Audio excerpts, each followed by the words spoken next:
Hello everyone, welcome to my channel. Today, I've got some fascinating stories to share with you from the AITA subreddit. If you enjoy content like this, make sure to like and subscribe. So shall we get started?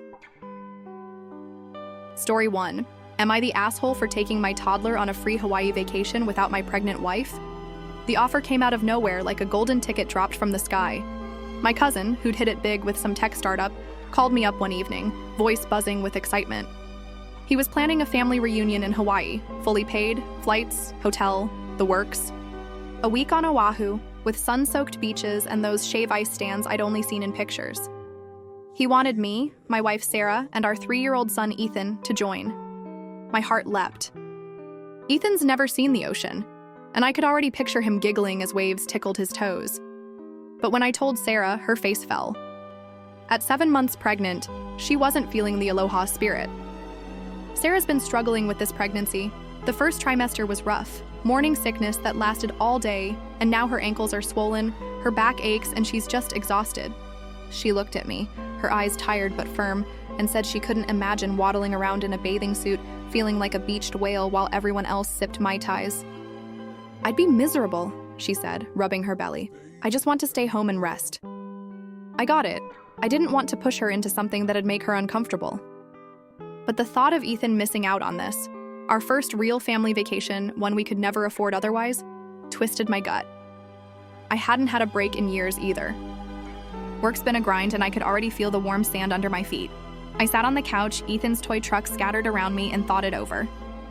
Sarah's decision made sense, but did that mean Ethan and I had to miss out too?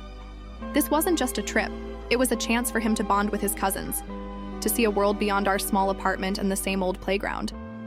I pictured him chasing geckos or splashing in the shallow waves, his little face lit up with wonder.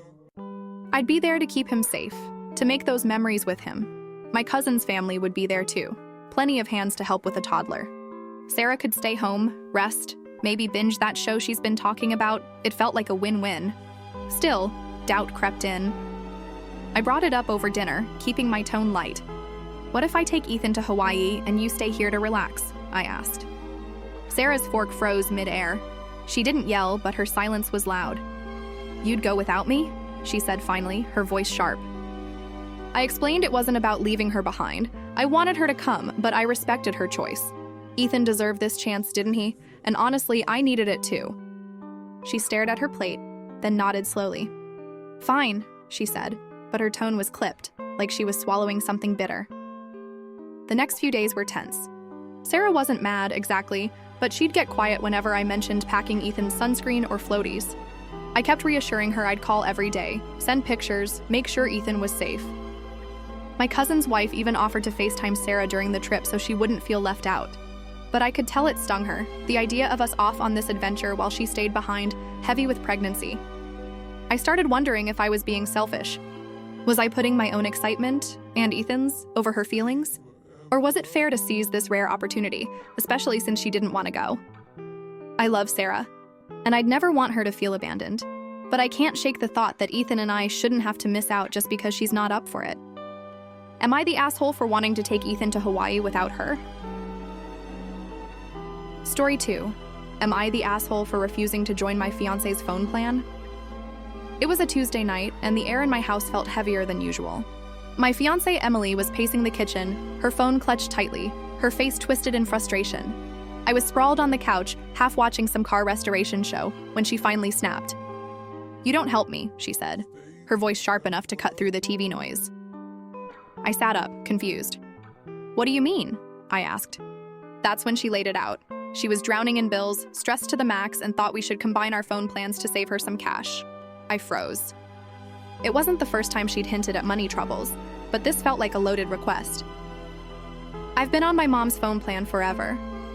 It's a sweet deal. Her nurse discount plus the family plan keeps my bill dirt cheap. Emily, though, is on her own plan, and with her part-time gigs as a barista and freelance graphic designer, her income's all over the place. One month she's flush, the next she's scraping by. I've tried, God, have I tried, to get her to sit down and talk numbers, income, debts, expenses, the whole picture. I'm not a financial genius, but I know you can't plan a life together without seeing the math. Every time I bring it up, she shuts down, says it's too stressful, or she'll figure it out later. Later never comes. That night, I told her straight, I can't jump on her phone plan without a real conversation about her finances. What if she can't pay her half? I'm not trying to be a jerk, but I'm already covering the mortgage and utilities on the house we share. That's thousands a month, and she's living here rent-free. I've also spent weekends under her car, fixing brakes and oil leaks, saving her a fortune in mechanic bills. I've bailed her out when she's been short on cash for random stuff. Concert tickets, a new laptop charger, you name it. But a phone plan? That's a recurring bill, and if she flakes, it's on me. Emily's face fell when I said no.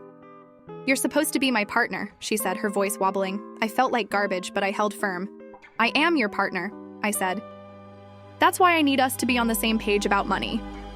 She stormed off to the bedroom, and I sat there staring at the TV, wondering if I'd just screwed everything up.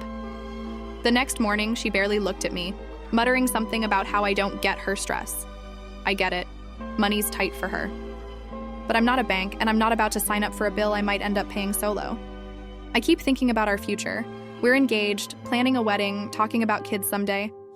But how do you build a life with someone who won't even show you their credit card statements? I've seen her stress buy clothes she doesn't need, then cry when her card gets declined at the grocery store. I want to help, but I need transparency.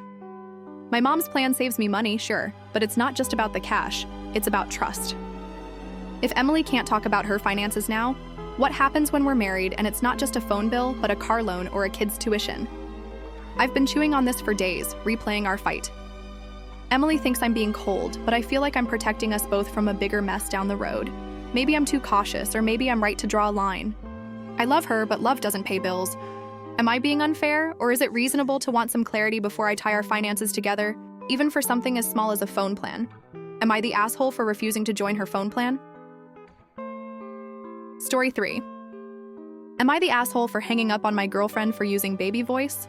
It's not like I woke up one day and decided to hate baby voice. It's just always grated on me, like nails on a chalkboard. But worse, there's something about that high-pitched, cutesy tone that feels like it's mocking me. Maybe it's because I've heard it used to belittle people, like coworkers making fun of someone behind their back. Whatever the reason, it's my personal kryptonite, and I've been upfront about it with every girlfriend I've had, including Mia, my current one. She's 23, vibrant, loves to joke around, and usually we're on the same wavelength. But the baby voice thing? It's a constant battle. Mia knows I can't stand it. I've told her it makes my skin crawl, and most of the time, she respects that. But sometimes when she's in a playful mood, she'll slip into it, cooing like I'm a toddler who needs a nap.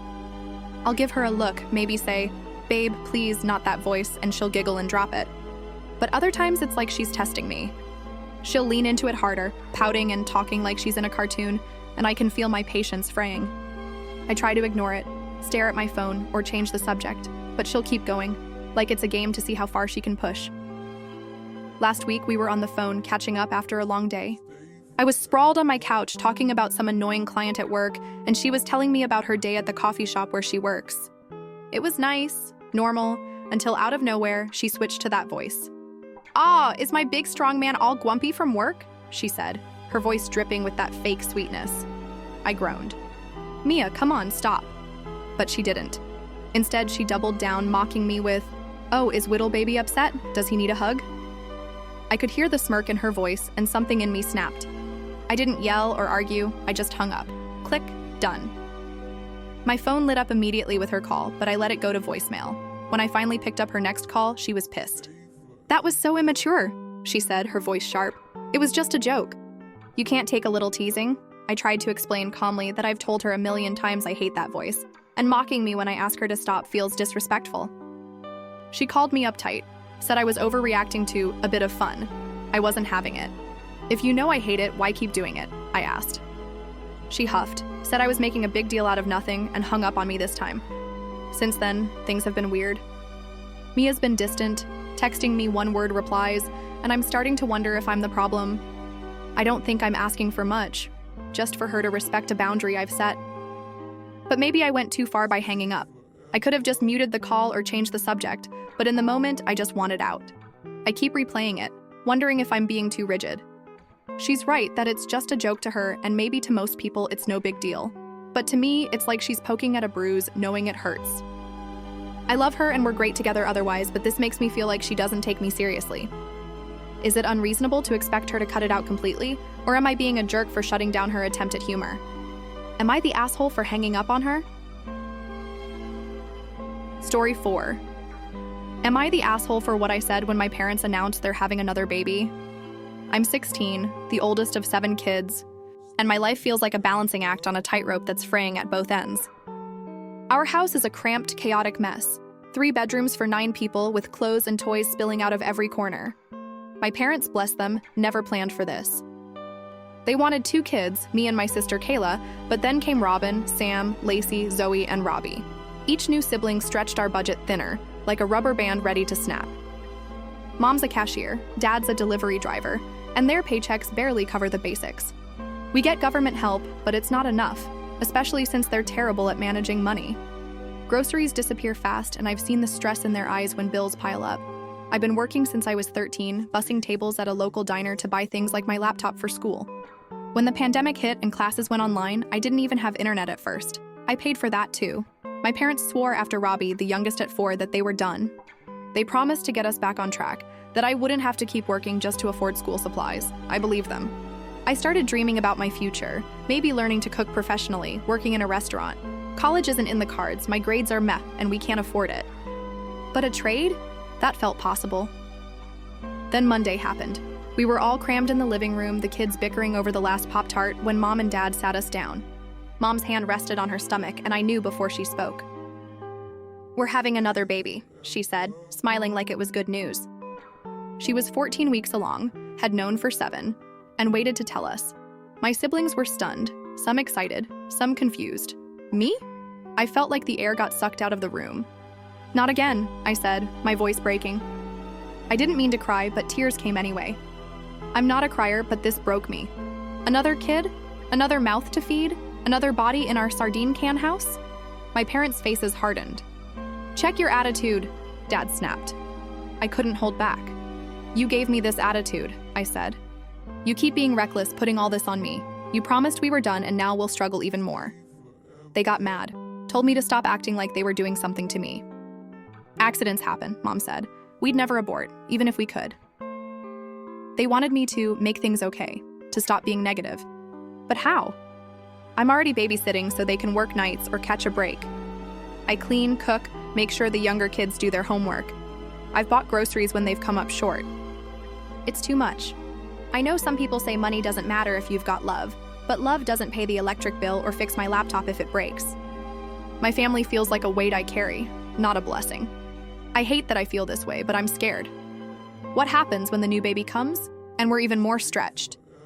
What if I can't save for my future because I'm covering diapers or school fees? I want to be a good son, a good brother, but I'm drowning. Maybe I shouldn't have snapped, but their promise gave me hope, and now that's gone. Was I wrong to call them out, to say their choice feels like a burden on me? Am I the asshole for what I said? Story 5. Am I the asshole for refusing to babysit after my sister demanded I stop bringing my boyfriend to family events? I'm 20, and my boyfriend Ryan, who's 22, has been my rock for the past year. We're not flashy about our relationship, just 2 guys who love each other, grabbing burgers or chilling with family like any other couple. My sister Amanda, 28, has a 4-year-old son, Jack, who's a bundle of energy and questions. Last month, we were at a family BBQ at her place, eating hot dogs, tossing a frisbee, and catching up with cousins. Ryan and I were just being us, laughing, sharing a plate of potato salad, nothing over the top. But as the day wound down, Amanda pulled me aside, her face tight. "Hey," she said, "it might be better if you don't bring Ryan to the next few family gatherings." I was floored. "Why?" I asked, my stomach twisting. She fumbled, saying Jack had been asking questions about me and Ryan, and she didn't think he was old enough to understand all that yet. I pressed her. What was all that? We weren't making out in her backyard, we were just existing. She sighed, muttering about kids being confused, but it felt like a weak excuse. I kept my cool, but my voice was sharp. "If Ryan's not welcome, maybe I won't come either." She rolled her eyes, called me dramatic, and walked off. I stood there, the smell of charcoal lingering, feeling like I'd been punched. The next week, Amanda called in a panic. Her babysitter had canceled, and she needed me to watch Jack so she could make her shift at the hospital. Normally, I'd drop everything. Jack's a great kid, and I've babysat him plenty. But Ryan and I had plans, a rare night out to see a local band. I told her I couldn't. She begged, voice cracking, saying she was desperate. Something in me snapped. "Why do you want me babysitting?" I said. What if I accidentally expose Jack to my terrifying gay lifestyle? God forbid he sees me and Ryan together. It was sarcastic, but it felt good to say. Amanda lost it. "You're using Jack to make a point," she shouted, accusing me of being spiteful and punishing her kid. She dragged our parents into it and things spiraled. Mom called, saying I was selfish for letting a small disagreement ruin things with Amanda. I reminded her what Amanda said about Ryan confusing Jack. Mom brushed it off, saying Amanda was just protecting her son. "What about what's best for me?" I shot back. "Why do I have to hide who I am to make her comfortable?" Dad, to his credit, backed me up, telling Amanda she was being narrow-minded. "Kids aren't confused by love," he said. "They're confused when you act like it's something to hide." Then the family group chat exploded. My uncle waded in, saying it wasn't homophobic to protect Jack from topics he's not ready for. My cousin fired back, pointing out that if Jack can understand Amanda's marriage to her husband Mike, he can handle me having a boyfriend. She called Amanda a hypocrite and worse, which got my uncle calling her a drama queen. My aunt chimed in, saying she didn't agree with my lifestyle, but we should still support each other. Grandma shut it down with, "Support doesn't mean tolerating disrespect." Mike, Amanda's husband, texted me privately, claiming he had no issue with Ryan but begged me to see Amanda's side. I asked if she'd say the same if I were dating a woman. He didn't reply. I'm torn. Amanda's my sister and I love Jack, but her words cut deep. Refusing to babysit felt like standing up for myself, but maybe I took it too far. Was I wrong to clap back like that? Or is it fair to set boundaries when she's asking me to hide who I am? Am I the asshole for refusing to babysit? Story 6. Am I the asshole for telling my wife she needs to get over me missing the birth of our daughter? My job isn't your typical 9 to 5. I'm a safety inspector for a company that maintains remote cell towers, which means I'm often out in the middle of nowhere, surrounded by nothing but static and bad reception. There are strict rules. No phones during inspections, no exceptions. Safety's on the line, and one mistake could be catastrophic. My schedule's planned months in advance, so I know exactly when I'll be off-grid. When my wife Lauren got pregnant, I made sure to clear my calendar around her due date. I wanted to be there, holding her hand, cutting the cord, the whole deal. But life doesn't always follow plans. Lauren went into labor a month early, right in the middle of a 2-day inspection in a dead zone. I had no signal, no way to know she was at the hospital until I got back to civilization. By the time I saw the missed calls and raced to her side, our daughter Ellie was already here. Lauren was exhausted but smiling, holding this tiny, perfect human. I was gutted I'd missed it, but I threw myself into being a dad. Diapers, late-night feedings, you name it. That was a year and a half ago, and I thought we were past it. But every time Lauren and I argue, she brings it up like a trump card. It doesn't matter what the fight's about, big stuff like finances or small stuff like whose turn it is to pick up dinner. She'll slip in, "You weren't even there when Ellie was born." It's like a knife she keeps in her pocket, ready to twist. I've apologized 100 times, explained I couldn't control it, but it's never enough. This morning, we were bickering about daycare. I do drop off, she does pick up, and she wants to switch to a place closer to home. It's nice, sure, but the cost is way out of our budget. We were going back and forth, trying to crunch numbers, when she hit me with it again. "Maybe if you'd been there for Ellie's birth, you'd care more about her future." I lost it. Not yelling, but my voice was firm. "Lauren, you need to get over that and stop using it in every damn argument we have." The room went quiet. Her face crumpled, and she called me a jerk before walking out. I sat there, staring at the coffee pot, wondering if I'd gone too far. I get it, she was alone, scared, and I wasn't there. But I wasn't slacking off at a bar. I was doing my job, one that keeps a roof over our heads. I've been there for every moment since, from Ellie's first smile to her first steps. I'm not perfect, but I'm all in. Still, I keep replaying her face, the way she looked like I'd slapped her. Maybe I was too harsh. She went through something huge, and I know missing it hurt her. But dragging it into every disagreement feels unfair, like she's punishing me for something I couldn't change. I've tried talking to her about it calmly, saying how much it stings when she brings it up, but she just says it's how she feels. I don't know how to move us past this. Ellie's growing fast, and I want us to be a team, not stuck in this loop. Was I wrong to snap, to tell her to get over it? Or is it fair to want her to stop holding that moment over my head? Am I the asshole for what I said? Thanks so much for listening until the end. If you enjoyed these AITA stories, please like the video and subscribe to the channel so you don't miss what's next. Which story surprised you the most? Drop a comment below and let me know. See you soon.